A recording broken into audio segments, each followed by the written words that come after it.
کردار ادا کرنا ہوگا۔ ان کا مزید کہنا تھا کہ جرائم پیشہ افراد کے خلاف کارروائی بلا تفریق جاری رہے گی اور اسی اصول پر کاربند رہتے ہوئے شرپسند عناصر کو منطقی انجام تک پہنچایا جائے گا۔ پختون کمیونٹی نے کراچی میں امن و امان قائم رکھنے میں رینجرز کی کاوشوں پر اعتماد کا اظہار کیا اور اپنے بھرپور تعاون کا بھی یقین دلایا۔ Air war college institute Karachi میں 34ویں ایئر وار کورس کا کانوکیشن اور گریجویشن کی تقریب منعقد ہوئی، جس کے مہمان خصوصی گورنر سندھ عمران اسماعیل تھے۔ مزید تفصیلات جانتے ہیں زاہد کرانی کی اس رپورٹ میں۔ ترجمان پاک فضائیہ کے مطابق مہمان خصوصی نے اس موقع پر خطاب کرتے ہوئے کہا، PFAWCI ایک اعلیٰ اور پروقار پیشہ ورانہ تربیتی ادارہ ہے جہاں منتخب سینئر ملٹری افسران کو مشترکہ فوجی کارروائیوں کی سربراہی کے لیے تربیت دی جاتی ہے۔ انہوں نے مزید کہا کہ پاکستان آرمی، پاکستان نیوی اور اتحاد فضائی افواج کی موجودگی سے یہ کورس باہمی تجربات سے استفادہ حاصل کرنے کے لیے ایک بہترین پلیٹ فارم ثابت ہوا ہے۔ بعد ازاں مہمان خصوصی نے فارغ التحصیل افسران کو سرٹیفکیٹ سے بھی نوازا، جبکہ فارغ التحصیل ہونے والوں میں تینوں مسلح افواج کے علاوہ 9 دوست ممالک کے افسران بھی شامل تھے۔ نارنگ منڈی میں 1980 میں جو بنیادی ہیلتھ یونٹ قائم کیا گیا تھا، اس کے بعد سے آج تک 40 سال کا عرصہ گزر گیا، لیکن صحت عامہ کی سہولیات نہ ہونے کے برابر ہیں۔ اسی حوالے سے مزید تفصیلات جانتے ہیں ہمارے نمائندہ عمار اصغر سے۔ جی عمار اصغر، اپڈیٹ کیجیے گا۔ جی بالکل، نارنگ منڈی میں 1980 میں جو بنیادی ہیلتھ یونٹ قائم کیا گیا تھا، اس کے بعد آج تک 40 سال کا عرصہ گزر گیا ہے، لیکن صحت عامہ کی سہولتیں نہ ہونے کے برابر ہیں۔ اس وقت کچھ شہری ہمارے ساتھ موجود ہیں، آئیے ان سے بات کرتے ہیں اور پوچھتے ہیں نارنگ منڈی کے اور گرد و نواح کے لوگوں کو سہولتوں کے کیا مسائل درپیش ہیں۔ جی 1 لاکھ سے زیادہ آبادی والا علاقہ ہے جو کہ بنیادی سہولت سے محروم ہے، لہٰذا ہماری گورنمنٹ سے التماس ہے کہ یہاں کے بنیادی یونٹ کو بہتر کیا جائے تاکہ ہمیں صحت کی سہولت کے لیے شہر کا رخ نہ کرنا پڑے اور ہمارے بنیادی سہولت کی ضروریات ہمیں یہیں میسر ہوں۔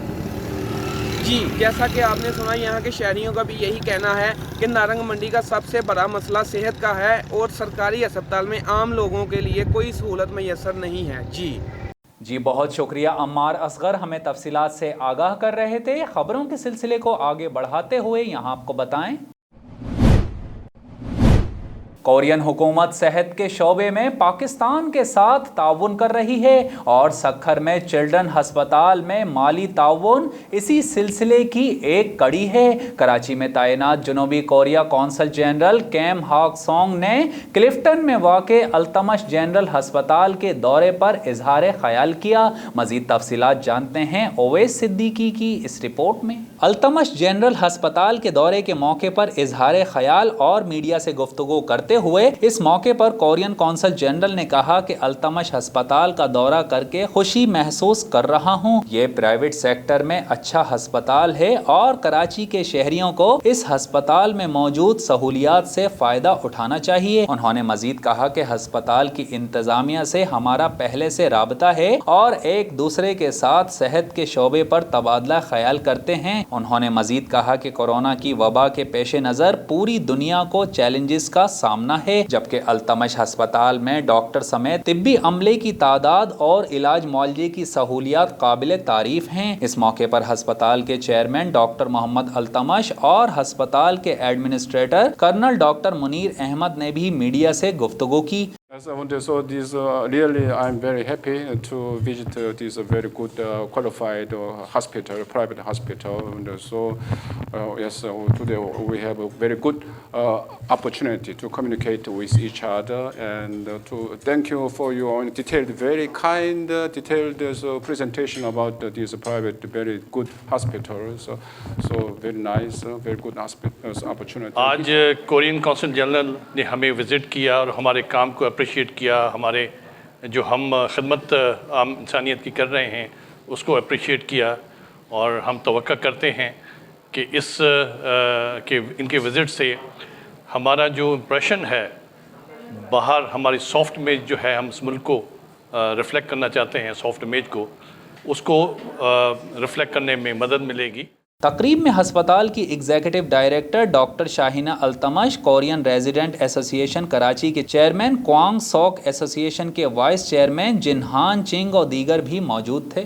مفتی عزیز الرحمان کی نازیبا ویڈیو لیک کے معاملے پر نوجوان کی درخواست پر مقدمہ درج کر لیا گیا۔ تفصیلات کے مطابق مفتی عزیز الرحمان کی نازیبا ویڈیو لیک کے معاملے سے متعلق پولیس نے بدفعلی کا شکار ہونے والے نوجوان صابر شاہ کی درخواست پر مقدمہ درج کر لیا۔ ایف آئی آر کے متن کے مطابق چند روز قبل مفتی عزیز الرحمان کی نازیبا ویڈیو لیک ہونے کے بعد نوجوان صابر شاہ کو جان سے مارنے کی دھمکیاں دی گئیں، جس پر پولیس نے مقدمے میں بدفعلی کرنے اور جان سے مارنے کی دفعات درج کی۔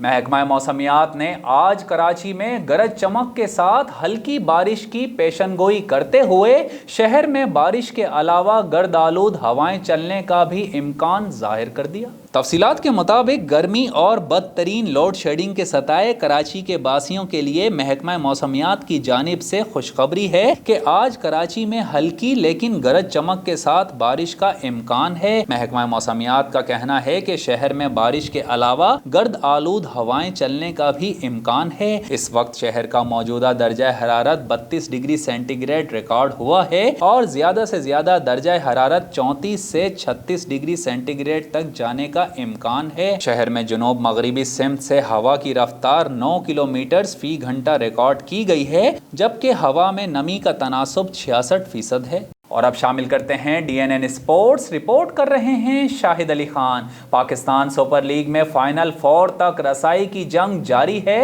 ایونٹ میں آج بھی 2 میچز کھیلے جائیں گے۔ پاکستان سپر لیگ میں آج مزید 2 میچز کا فیصلہ ہوگا۔ پہلا میچ شام 6 بجے اسلام آباد یونائیٹڈ اور پشاور زلمی کے درمیان کھیلا جائے گا۔ پشاور زلمی آج اسلام آباد یونائیٹڈ کو ہرانے میں کامیاب ہو گئی تو وہ پلے آف میں اپنی جگہ پکی کر لے گی، جبکہ زلمی سے شکست کی صورت میں اسلام آباد یونائیٹڈ کی پوزیشن کو کوئی خطرہ نہیں ہے۔ دونوں ٹیمز پی ایس ایل کے میلے میں اب تک 13 میچز میں آمنے سامنے آ چکی ہیں، جن میں سے پشاور زلمی نے 7 میچز جیت رکھے ہیں۔ اور اب ایک نظر D N an entertainment per. Report کر رہے ہیں شاہد علی خان۔ دیکھتی آنکھوں سنتے کانوں کو سلام۔ ریڈیو، ٹیلی ویژن، فلم، صحافت، ادب و سیاست کے معروف نام اور پاکستان کے مقبول ترین گیم شو نیلام گھر کا آغاز کرنے والے طارق عزیز کی پہلی برسی آج منائی جا رہی ہے۔ طارق عزیز نے ابتدائی تعلیم ساہیوال میں حاصل کرنے کے بعد ریڈیو پاکستان لاہور سے کیریئر کا آغاز کیا۔ 26 نومبر 1964 میں پاکستان ٹیلی ویژن کے آغاز کے بعد سب سے پہلا میل اناؤنسر ہونے کا اعزاز بھی طارق عزیز کے حصے میں ہی آیا۔ انہیں پی ٹی وی کے افتتاح کے موقع پر تعارفی اعلان کرنے کے لیے مدعو کیا گیا تھا۔ پاکستان ٹیلی ویژن سروس کی جانب سے طارق عزیز آپ سے مخاطب ہے۔ خواتین و حضرات، آج جمعرات ہے اور نومبر کی 26 تاریخ۔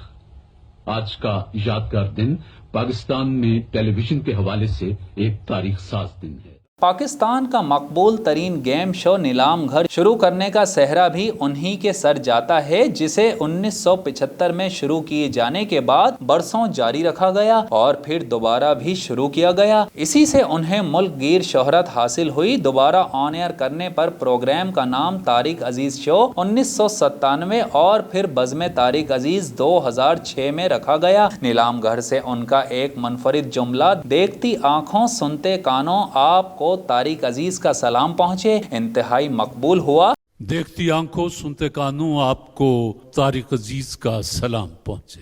ایک انٹرویو کے دوران اس جملے کا پس منظر بتاتے ہوئے طارق عزیز کا کہنا تھا کہ میں روایتی سلام اور کسی چٹکلے سے آغاز کرتا تھا۔ ایک دن کسی نابینا لڑکے کا خط ملا جس میں اس نے لکھا تھا کہ میں پورا پروگرام دیکھتا ہوں لیکن آپ مجھے سلام ہی نہیں کرتے، جس پر یہ فقرہ ذہن میں آیا۔ نیوز روم سے فی الوقت اتنا ہی۔ مزید خبروں اور اپڈیٹس کے لیے وزٹ کیجیے ہماری ویب سائٹ dnnpak.com۔ ہمارے ساتھ رہیے۔